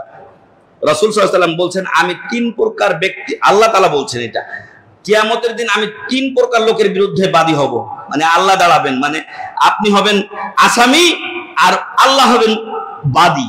আল্লাহু আকবার। তাহলে আপনি চিন্তা করুন আল্লাহর সামনে আমাদের কি অবস্থা হবে। তার মধ্যে একটা হচ্ছে ওই লোক যে একজন কামলা নিল, আমেল নিল, কর্মচারী নিল, তাকে দিয়ে সম্পূর্ণ কাজগুলো করালো, ফাস্তাউফা মিনহু আমালুহু, তার আমল করাইলো, কিন্তু ওয়ালাম ইউতি আজরাহু, তার পারিশ্রমিক দিল না। হ্যাঁ, টাকা দেওয়ার সময় তাকে মেরে দিল, আর খবর নেই, চলে গেছে, কাজে লাগিয়ে দিয়ে কাজ হয়ে গেছে, এদিকে ওই লোক চলে গেছে। এখন গরিব মানুষ কিভাবে ওকে খুঁজবে, কোথায় পাবে তাকে? তো এরকম লোকের বিরুদ্ধে আল্লাহ কিয়ামতের দিন বাদী হবেন। আর এর সাথে দুইজন লোক, তিনজন লোক বললাম, আর একজন লোক হলো যে আল্লাহর কসম করে কাউকে কোনো কিছু দেওয়ার অঙ্গীকার করে কিন্তু তারপরে সে ওয়াদা ভঙ্গ করে। এ হলো দ্বিতীয় প্রকার এখানকার। 3 নাম্বার ব্যক্তি হলো যে কোনো স্বাধীন মানুষকে, আগের দিনে দাসদাসী কিনা বেচা হতো, তো যে লোক কোনো স্বাধীন মানুষকে ধরে বিক্রি করে দিয়ে দাস বানিয়ে দিল, নাউজুবিল্লাহ, এদের বিরুদ্ধে আল্লাহ তাআলা কিয়ামতের দিন নিজে মামলায় লড়বেন, নাউজুবিল্লাহ মিন যালিক। 4 নাম্বার, মানুষের অধিকার হরণ করার জন্য মিথ্যা শপথ করা। এর মধ্যে হলো মিথ্যা শপথ করে আপনি বলছেন ভাই আল্লাহর কসম আমার এই জিনিসটা 500 টাকা দিয়ে কিনা আছে, আপনি কিনছেন 400 টাকা দিয়ে, কিন্তু কসম করে কি বলছেন 500 টাকা। এই 100 টাকার জন্য আপনি মিথ্যা বললেন। আপনি তখন আপনাকে আমি বিশ্বাস করলাম, দিয়ে আরো 50 টাকা বাড়িয়ে দিলাম আপনার লাভের জন্য, দিয়ে 150 টাকা দিয়ে আপনাকে আমি 550 টাকা দিয়ে জিনিসটা কিনলাম। আপনি মিথ্যা শপথ করে আমার কাছ থেকে 100 টাকা আমার অন্যায় ভাবে নিয়ে নিলেন। আপনি বলতেন যে ভাই আমি 600 টাকার নিচে বিক্রি করবো না, তাতেও কোনো বাধা নেই, কিন্তু আপনি যে মিথ্যা শপথ করেছেন এটা জুলুমের অন্তর্ভুক্ত, এটা অন্যায়। এরপরে 5 নাম্বার হচ্ছে সকল প্রকার জাদু। এই জাদুর মাধ্যমে কত মানুষের জীবনকে ধ্বংস করে দেওয়া হয়। সেদিন ফেসবুকে দেখলাম একটা মাগুরের মাছকে মুখটাকে বেঁধে বন্ধ করে যাচ্ছে। নিশ্চয়ই এটা একটা জাদু। মাগুর মাছের মুখকে সেলাই করতে যাবে ভাই? এটা মানুষই সেলাই করছে, জাদু করে ওর মুখটা বন্ধ করে দিয়েছে। এমন হতে পারে যে এটা বোবা করার জাদু হতে পারে, যাতে কথা বলতে না পারে। তো এইভাবে যত প্রকার জাদু আছে সবগুলো জুলুমের অন্তর্ভুক্ত। এবং এটা যে বড় বড় কুফরি গুলো আছে, আর সাথে নওয়াকিদুল ইসলাম ওয়াল ঈমান, ঈমান নষ্টকারী যে 10টা বড় বিষয় আছে তার মধ্যে একটা হলো জাদু। কারণ কুফরি ছাড়া জাদু হয় না। যতক্ষণ পর্যন্ত আপনি এই কুফরি না করবেন শয়তান আপনার কাজ করে দেবে না। জাদুতে শয়তান আপনার কাজ করে দেয়, কিন্তু তার আগে আপনাকে কুফরিতে রূপান্তরিত করে। বাবেল নগরীতে, ইরাকের বাবেল নগরীতে আল্লাহ তাআলা 2 জন ফেরেশতা পাঠিয়েছিলেন। একজনের নাম ছিল হারুত আর একজনের নাম ছিল মারুত। তারা মানুষকে জাদু শিক্ষা দিত, কিন্তু আল্লাহ বলছেন যে ওরা ছিল পরীক্ষা স্বরূপ। আর ওয়ামা ইউআল্লিমানি মিন আহাদিন হাত্তা ইয়াকুলা ইন্নামা নাহনু ফিতনাহ, কাউকে ততক্ষণ তারা শিক্ষা দিত না যতক্ষণ পর্যন্ত না বলতো যে আমরা তোমাদের জন্য ফিতনা বা পরীক্ষা স্বরূপ, অতএব তোমরা ফালা তাকফুর, জাদু শিখে কাফের হইও না। কিন্তু মানুষ যেখান থেকে নিষেধ করবেন ওটাই যেন বেশি বেশি করে, দিয়ে তারা জাদু শিখে কুফরি করত। এখন তো এই জাদুকে একটা বড় বিদ্যা মনে করা হয়। যখন কেউ জাদু জানে তখন মানুষ তার দিকে বড় নজরে থাকে, হ্যাঁ জাদু জানে, অথচ এটা আপনার ঈমান বিধ্বংসী জিনিস। জাদুকরদের সাথে রাসূল সাল্লাল্লাহু আলাইহি ওয়াসাল্লাম যুদ্ধ ঘোষণা করেছে, আর রাসূল সাল্লাল্লাহু আলাইহি ওয়াসাল্লাম বলছেন উকতুলুস সাওয়াহির ওয়াস সাহিরাত, যত জাদুকরনি পাবা এদেরকে তোমরা হত্যা করবা। তবে আমাদের দেশ তো আবার গণতন্ত্র, এখানে আবার আমার কথা শুনে মারতে যায়েন না, এটাই মুসলিম সরকারের দায়িত্ব। রাসূল সাল্লাল্লাহু আলাইহি ওয়াসাল্লামের জামানাতে হত্যা করা হয়েছে, রাসূল সাল্লাল্লাহু আলাইহি ওয়াসাল্লামের জামানাতে, সাহাবাদের জামানাতে এই জাদুকরদেরকে হত্যা করা হয়েছে। এখনো সৌদি আরবে জাদু ধরার জন্য ধর্ম মন্ত্রণালয়ের আলাদা একটা বিভাগ আছে, এবং তারা নিয়মিত এগুলো খোঁজ খবর নিয়ে বেড়ায় কারা কারা এগুলো জাদু করে, এবং জাদুকরদেরকে সুযোগ একটা দেয়। ওরা তওবা করলে তো আলহামদুলিল্লাহ ভালো, না হলে ওরা কঠিন শাস্তি দেয়। 7টি বিষয়কে আল্লাহ রাসূল ধ্বংসাত্মক বলেছেন। আমার সময় নাই, এই জন্য আমি হাদিসটা বলতে পারছি না। তার মধ্যে একটা হচ্ছে জাদু করা, একটা শিরক, একটা অন্যায়ভাবে কাউকে হত্যা করা। 2 নম্বরেই বলা হয়েছে আল মুবিকা ক্বালা রাসূলুল্লাহ আশির বিল্লাহ ওয়াস সিহর, 2 নম্বর হলো জাদু, যেই জাদু ঈমান বিধ্বংসী বিষয়ও বটে। তারপরে 6 নম্বর বিষয় হচ্ছে সন্তানদের মাঝে আদল ও ইনসাফ না করা। আমাদের সমাজের ভিতরে দেখবেন এখন অনেক পিতামাতারা মৃত্যুর আগেই জায়গা জমি লিখে দিচ্ছেন, হারাম এটা। ওয়ারিস, আমরা তো ওয়ারিস হই, আরেকজনের ওয়ারিস হয়। ওয়ারিস বলা হয় বাপ মা কেউ মরবে তারপর ছেলে সন্তান তারা ওয়ারিস হবে। তো আপনি আগে দিয়ে যাচ্ছেন কেন? এই এলাওটা আপনাকে কে দিয়েছে? দয়া করে কেউ মৃত্যুর আগে কোনো সন্তানকে লিখে যাবেন না। তবে যদি আপনি এটা ভয় করেন যে আমার মরার পর আমার ছেলেমেয়েরা কি করবে, মারামারি করবে, ঠিক বন্টন হবে না, তাহলে আপনি ওই যে ওইগুলো কি পাওয়া যায়, স্ট্যাম্প পাওয়া যায়, ওই স্ট্যাম্প অনুযায়ী ওই স্ট্যাম্প কিনে আপনি 10 জনকে বা 2-4 জনকে সাক্ষী রেখে লিখে যাবেন আমার মৃত্যুর পরে আমার সন্তানেরা ইসলামী আইন অনুযায়ী বন্টন করবে। এটা আপনি করে যেতে পারেন, কিন্তু আপনার মৃত্যুর আগে দেওয়া যাবে না। এমন হতে পারে আপনি বুড়া বাপ থেকে গেছেন, ছোট বাচ্চা আপনার মারা যেতে পারে না, আপনি এখন যদি অগ্রিম দিয়ে যান তাহলে আপনার মৃত্যুর পূর্বে ও মারা গেল আর আপনি ওকে সম্পদ দিয়ে রেখে দিয়েছেন। তাহলে আপনি এটা আল্লাহর কোরআনের আয়াতের বিপরীতে কোরআন বলছে যে যারা আগেই মারা যাবে বাপ মার, তারা তো পাবে না। এই জন্য এই কাজগুলো করবেন না। আল্লাহ রাসূল সাল্লাল্লাহু আলাইহি ওয়াসাল্লামের জামানাতে একজন সাহাবী তার স্ত্রীর জোরাজোরিতে এক সন্তানকে কিছু জায়গা জমি দিয়ে দেয়, বাগান।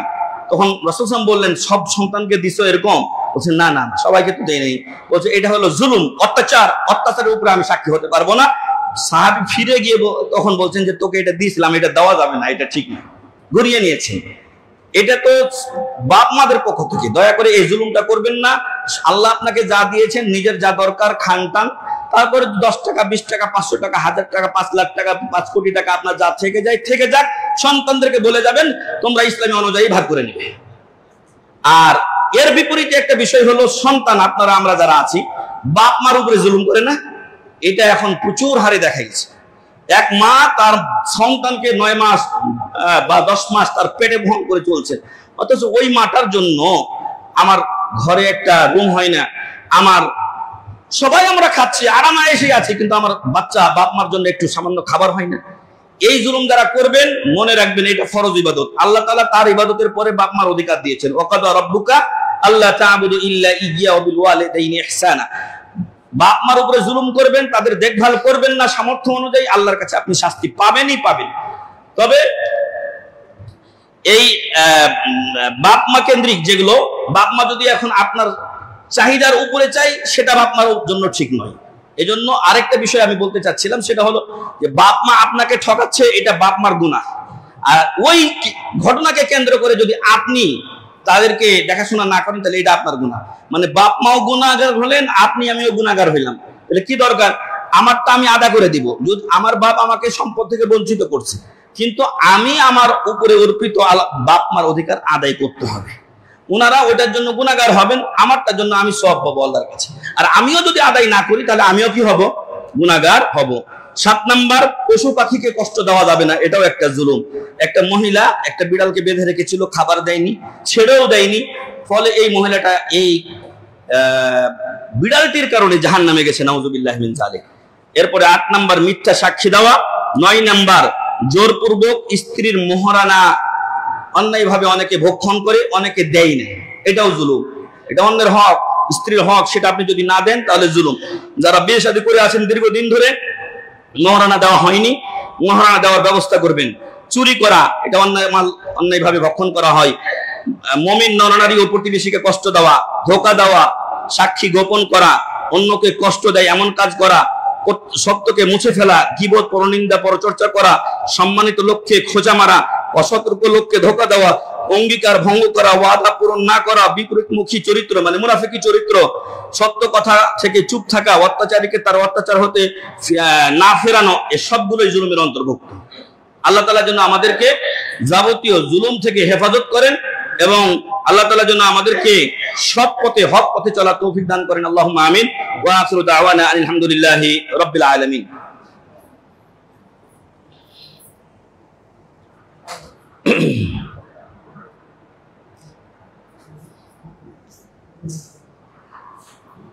আলহামদুলিল্লাহ ওয়াস সালাতু ওয়াস সালামু আলা রাসূলিল্লাহ, আম্মা বা'দ। আমি আমার খুতবার শুরুতে 2টা বা 3টা হাদিস পেশ করেছিলাম। সেখানে একটা হাদিসে আল্লাহ তাআলা বলছেন, ইয়া ইবাদি, হে আমার বান্দারা, ইন্নী হারামতু যুলমা আলা নাফসি, নিশ্চয় আমি নিজেই নিজের উপরে জুলুমকে হারাম করেছি।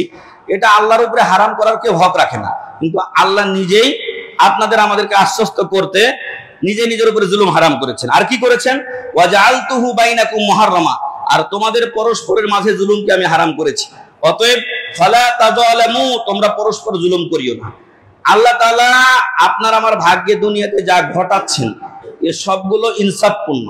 আল্লাহ কোনো ব্যক্তির উপরে জুলুম করেন না। অনেক সময় মেলা মানুষকে বলতে শোনা যায়, আল্লাহ তুমি এ কি করলা। মানে একটা ছোট বাচ্চা ছিল হয়তো মারা গেছে, আল্লাহ তুমি এ কি করলা। লা ইউসালু আম্মা ইয়াফআল, আল্লাহ যা করেন সে ব্যাপারে তাকে জিজ্ঞাসা করার কেউ অধিকার রাখে না। ওয়া হুম ইউসালুন, আপনারাই আমরা আল্লাহর কাছে জিজ্ঞাসিত হব। অতএব মহান রব্বুল আলামিন তিনি সবচেয়ে বড় আদল ও ইনসাফকারী। আর মানুষকে তিনি বলছেন যে তোমরা পরস্পর জুলুম করিও না, কিন্তু আমরা জুলুম ছাড়া কিছু বুঝি না। আল্লাহ আমাদের হেদায়েত দান করুন, আল্লাহুম্মা আমিন। রাসূল সাল্লাল্লাহু আলাইহি ওয়াসাল্লাম মুআয বিন জাবালকে যখন ইয়ামানে পাঠিয়েছিলেন যুদ্ধের জন্য, তখন তিনি তাকে বেশ কিছু নসিহা করেছিলেন। তার মধ্যে একটা ছিল ওয়াত্তাকি দাওয়াতাল মাজলুম, তুমি মজলুমের বদদুয়া থেকে বেঁচে থাকবে। কেন? ফাইন্নাহু লাইসা বাইনাহা ওয়া বাইনাল্লাহি হিজাব, কারণ মজলুমের বদদুয়া আর আল্লাহর মাঝে কোনো পর্দা থাকে না, এটা সরাসরি কবুল হয়ে যায়। নাউযুবিল্লাহি মিন যালিক। তাহলে আপনি আমি যদি কারো উপরে জুলুম করি আর ওই লোকটা কষ্ট পেয়ে যদি আল্লাহর কাছে বদদুয়া করে, তখন পার পাবো? দুনিয়া ধ্বংস হবে, আখিরাতও ধ্বংস হবে। নাউযুবিল্লাহি মিন যালিক। রাসূল সাল্লাল্লাহু আলাইহি ওয়াসাল্লাম বলছেন, ইত্তাকুজ যুলমা ফাইন্না যুলমা যুলুমাতুন ইয়াউমাল কিয়ামাহ, তোমরা জুলুম থেকে বেঁচে থাকো, কারণ এই জুলুম কিয়ামতের দিন অন্ধকার হয়ে দেখা দিবে, ফলে ইহা তোমার জন্য জাহান্নাম অবধারিত করে দিবে। তাই এই সকল বিষয় থেকে আমাদেরকে সাবধান ও সতর্ক থাকা একান্ত জরুরি। আমরা যে বিষয়গুলো বলেছিলাম সেই বিষয়গুলোর মধ্যে এই যে একটু আগে যেগুলো বললাম, যে দুনিয়াতেও এর শাস্তি হতে পারে। একটা ঘটনা এরকম হয়েছে যে একটা লোক, সে একটা মাছ একদিন শিকার করে, বড় মাছ নদীতে সে পায়। পাওয়ার পরে সে খুব খুশি, আনন্দিত যে আমি এই মাছটা দিয়ে আজকে কি করব, বিক্রি করে বাসার জন্য কিছু কিনে নিয়ে যাব। বিশেষ সাধারণত যারা জেলে তারা বড় মাছ পেলে বিক্রি করে দেয়, কারণ দাম ভালো পায়, এটাই স্বাভাবিক চরিত্র। কিন্তু এখন একজন চাঁদাবাজ, বদমাইশ, সন্ত্রাসী, যেরকম এখন দেখছেন আপনারা সমাজে, দয়া করে এটাকে কেউ মাইন্ডে নেবেন না, এটা সব জাতির মধ্যে অন্তর্ভুক্ত, সে যে দলের হোক না কেন। চাঁদাবাজ, ধান্দাবাজ, এগুলোকে আমি এর আগে একদিন বলেছিলাম রুখে দিতে হবে। ওই পুলিশকে খুঁজে পাবেন না, নিজেরাই ব্যবস্থা নিতে হবে নিজেদের এলাকার জন্য। আমাদের এলাকাতে মেলা আগে একবার খালি দেখা যায় ডাকাতি হয়, চুরি হয় রাত্রে। তখন জনগণ কি করলো, নিজেরাই নিজেদের গ্রামের যারা দুষ্ট প্রকৃতির লোক এগুলোর সাথে জড়িত বলে সন্দেহ করা হয়েছিল, তাদেরকে মসজিদে নিয়ে আসলো। মসজিদে নিয়ে এসে তাদের বিচার করলো, নিজেরা পাহারা দিল, দেখা গেল চুরি বন্ধ হয়ে গেল। তো ফলে জনগণ যদি এই কিছুদিন আগে তো আমাদের দেশেও শুরু হয়েছিল রাত্রে ডাকাত, তো এগুলো যখন জনগণ সচেতন হবে তখন ইনশাআল্লাহ দূর হবে। মেলা এক জায়গায় একজন লোককে ধরে ধরে মারছে, মানে ও চাঁদা দেয় না এই জন্য ওকে মারা হচ্ছে, আর আমরা ভিডিও করছি। দেখেন আমরা কতটা মানে নির্বোধে পরিণত হয়েছি। আল্লাহ রাসূল সাল্লাল্লাহু আলাইহি ওয়াসাল্লাম বলছেন যে উনসুর আখাকা যালিমান আও মাজলুমা, তুমি তোমার ভাইকে জালেম মাজলুম উভয় অবস্থায় সাহায্য করো। তখন সাহাবারা বললেন যে মাজলুম অবস্থায় তো সাহায্য না হয় করলাম, আর এরা তো সব মাজলুম, যেগুলো এখন মায়ের কাছে বেশিরভাগই মাজলুম। যদিও হয়তো কাহিনীর পিছনে কাহিনী থাকে, কিন্তু সাময়িকভাবে সে তো এটা আইন হাতে তুলে নিতে পারে না, ঠিক আছে, তার বিরুদ্ধে কোর্ট কাচারি আছে। তো যাই হোক, আর জালেমকে কিভাবে আমরা সাহায্য করব? বলছেন তামনাউহু মিনাজ জুলম, তাকে জুলুম থেকে বাধা দিবে। তাহলে ওই মাজলুমকেও সাহায্য করার অন্তর্ভুক্ত হলো যে তাকে আপনি বাঁচালেন, দাঁড়ালেন ওখানে গিয়ে, আর জালেমকেও আপনি সাহায্য করলেন, ভাই মানেন না, তাকে এখান থেকে সরিয়ে দিলেন। তো এই কাজগুলো আজকে আমাদের অনুভূতি হারিয়ে গেছে। আমাদের সামনেই মানুষকে মেরে ফেলা হচ্ছে, অথচ আমরা বাধা দিচ্ছি না। আরে 10-এর লাঠি 1-এর বোঝা, 10 জন গিয়ে যদি সামনে আমরা দাঁড়াই, তাহলে সে পালাতে বাধ্য, এবং এদের সংখ্যা খুব কম। যখন আমরা বুজদেল বকরির দিল হয়ে গেছে আমাদের, তখন ওরা আজকে সিংহতে রূপান্তরিত হয়েছে, অথচ ওরা সমাজের ভাইরাস। তো এই লোকটা, এই জালেম যে, সে ওই লোকটার কাছ থেকে মাছটা জোর করে দখল করে নেয়, পিটে টিটে তাকে মাছটা নিয়ে গেছে।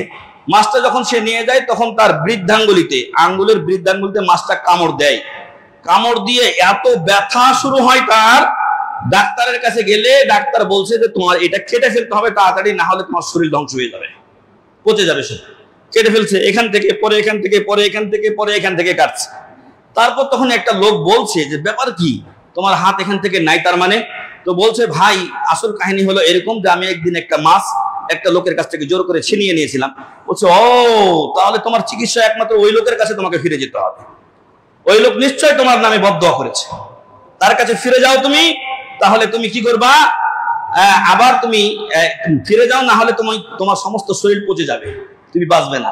তো খুঁজতে খুঁজতে খুঁজতে একসময় সে তাকে পেল এবং বললো যে ভাই তুমি আমাকে মাপ দাও। তার পায়ে গিয়ে আছড়ে পড়েছে, আর তার অবস্থা দেখে ওই লোক তো ভালোই আছে, আলহামদুলিল্লাহ, মাজলুম, সে ভালো আছে। তো তার পায়ে গিয়ে আছড়ে পড়ছে, ভাই আমাকে মাপ দেন। বলছে কে তুমি, কি মাপ চাও? কারণ সে তো ভুলে গেছে ওই দিনের কথা, কিন্তু এত অবস্থা 12টা বেজে গেছে। পরে তখন বলছে আমি ওই লোক। তো সে তাকে মাফ করলো, আর বললো, সে তাকে জিজ্ঞাসা করছে জালেম, ভাই যখন তোমার কাছ থেকে আমি মাছটা ছিনিয়ে নিয়েছিলাম, তখন কি তুমি আমার উপরে বদদোয়া করছিলা? তো বলছে হ্যাঁ, তখন আমি আল্লাহর কাছে বিচার দিয়েছিলাম যে আল্লাহ তুমি এর উত্তম বিচার করিও। সেই আল্লাহর বিচার হয়েছে। অতএব যারা জালেম তারা যেন মনে না করে যে আমরা কোনো না কোনো ভাবে পার পেয়ে যাবো। এটা দুনিয়াতে পার পেলেও আখিরাতে পার পাবে না। সৌদি এক যুবক বলছে যে তার একটা বিশাল জমি ছিল, এই জমির পাশে একটা বুড়া লোকের অল্প জমি ছিল। তো বুড়া লোকের আসলে সাধারণ মানুষ দলিল কিছু বুঝে না, ওর বাপ খাইতো, ওর কাছ থেকে সে পাইছে, ও চাষাবাদ করে চলে। কিন্তু এই লোকটা শয়তানে একে খোঁচা মারলো, ফলে সে বললো যে না, ওর জমিটাও আমাকে দখল করতে হবে। দখল করতে গিয়ে সে দুইজন মিথ্যা সাক্ষীকে 1,20,000 রিয়াল দিয়ে কোর্টে গিয়ে হাজির করালো। একটু আগে আমরা মিথ্যা সাক্ষীর কথা বলেছি, এটা জুলুম। ফলে সাক্ষী দিয়ে ওই জমিটা নিয়ে চলে গেল। কিন্তু আল্লাহর শাস্তি কি হলো যে ওই বছর থেকে এই দুইটা জমিতেই ফসল হওয়া বন্ধ হয়ে গেল। 1 বছর গেল, পরের বছরে একই অবস্থা। তখন সে বুঝতে পারলো যে না, ওই লোকের উপরে জুলুম আমি করেছি। সৌদি আরবের লোকদের আসলে একটু দিনী জ্ঞানে আছে, তো এজন্য চট করে ওরা বুঝতে পারে যে না, আসলে আমাকে বদদোয়া লেগে গেছে। তখন ওই বুড়ার কাছে গিয়ে মাপ চাইলো, তার জমি তাকে ফিরিয়ে দিল। এরপর থেকে আবার ফসল হওয়া শুরু হলো। এক সৌদি একজনের কাছ থেকে 2 লাখ রিয়াল ধার নিয়েছে। নেওয়ার পরে ওই লোক সৌদির কাছ থেকে ধার নিয়েছে এবং সে ব্যাকও দিয়েছে, কিন্তু এই লোক বলছে না, তুমি আমাকে টাকাটা ব্যাক দাও না। তার স্ত্রী বলছে না, এই গরিব মানুষ, এর কাছ থেকে তুমি এটা জুলুম করিও না। কিন্তু স্বামী মালের সম্পদের লোভ ধরে গেছে, সে যেহেতু কোনো ডকুমেন্ট রাখে নাই, এই জন্য সে বলছে তুমি আমাকে টাকা দাওনি। এরপরে সে আবারও ধার দেনা করে আবার ওই 2 লাখ রিয়াল পরিশোধ করে। যে বিদেশি মানুষ ছিল, বিদেশিদের কাছে 2 লাখ রিয়াল অনেক। পরে তখন হঠাৎ করে একদিন ওর ফ্যামিলি, পরিবারের লোকেরা, ছেলেরা বাইরে ঘুরতে যায় এবং পরিবারের সব সদস্য মরে যায়, মানে গাড়ি অ্যাক্সিডেন্ট করে সবাই মরে যায়।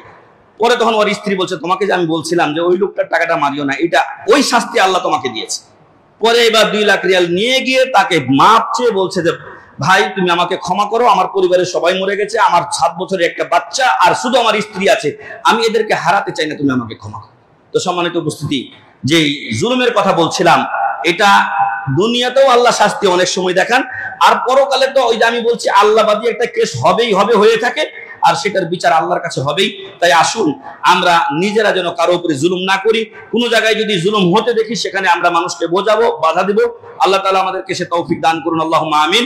সন্ত্রাসী, চাঁদাবাজি ইত্যাদি যেগুলো হচ্ছে, আল্লাহ যেন এদেরকে হয় হেদায়েত দান করেন, নতুবা এদের কাছ থেকে আল্লাহ আমাদেরকে হেফাজত করেন, আল্লাহুম্মা আমিন। আর যারা সমাজের জন্য ভাইরাস, তাদের থাকার চাইতে না থাকাই উত্তম। একটা বাংলায় আমরা কথা বলি যে দুষ্ট গরুর চাইতে শূন্য গোয়াল ভালো। এই দুষ্টদের থেকে দেশ ওদের থেকে মুক্ত থাক, ওরা অন্য কোথাও চলে যাক, মরে যাক, তা সেজন্যই আল্লাহর কাছে দোয়া করতে হবে, কারণ ওরা জালেম। আল্লাহ ওদেরকে হয় হেদায়েত দান করুন, না হয় তাদেরকে উত্তম যে বিচার দরকার সেটা আল্লাহ করুন, আল্লাহুম্মা আমিন। আল্লাহ আপনাদের আমাদের গুনাহ খাতা মাফ করুন, আল্লাহুম্মা আমিন। আপনারা জানেন যে কাজীবাড়ি এই কেন্দ্রীয় আলী হাদিস জামি মসজিদ সাথে মাদ্রাসা আছে, এখানকার যেই বক্স দেওয়া হয়, দয়া করে একটু আপনারা হাত করে দান করবেন। আল্লাহ তাআলা আপনাদের আমাদেরকে এই কাজে সহযোগিতা করার তৌফিক দান করেন, আল্লাহুম্মা আমিন। আল্লাহ তাআলা আপনাদের আমাদের সবাইকে হেফাজতে রাখুন, আল্লাহুম্মা আমিন। আমাদের মধ্যে কারো অসুখ বিসুখ, বালা মুসিবত থাকলে আল্লাহ সেটা দূর করে দিন, আল্লাহুম্মা আমিন। কারো রিজিকের সমস্যা থাকলে আল্লাহ উত্তম রিজিকের ব্যবস্থা করে দিন, আল্লাহুম্মা আমিন। যাবতীয় জুলুম, অন্যায়, অত্যাচার থেকে আল্লাহ আমাদেরকে, আমাদের দেশকে হেফাজত করুন, আল্লাহুম্মা আমিন। জালেম হওয়া থেকে আল্লাহ আমাদেরকে মুক্ত রাখুন, আল্লাহুম্মা আমিন। রব্বানা যালামনা আনফুসানা ওয়া ইল্লাম তাগফির লানা ওয়া তারহামনা লানাকুনান্না মিনাল খাসিরিন। রব্বানা আতিনা ফিদ দুনিয়া হাসানাহ ওয়া ফিল আখিরাতি হাসানাহ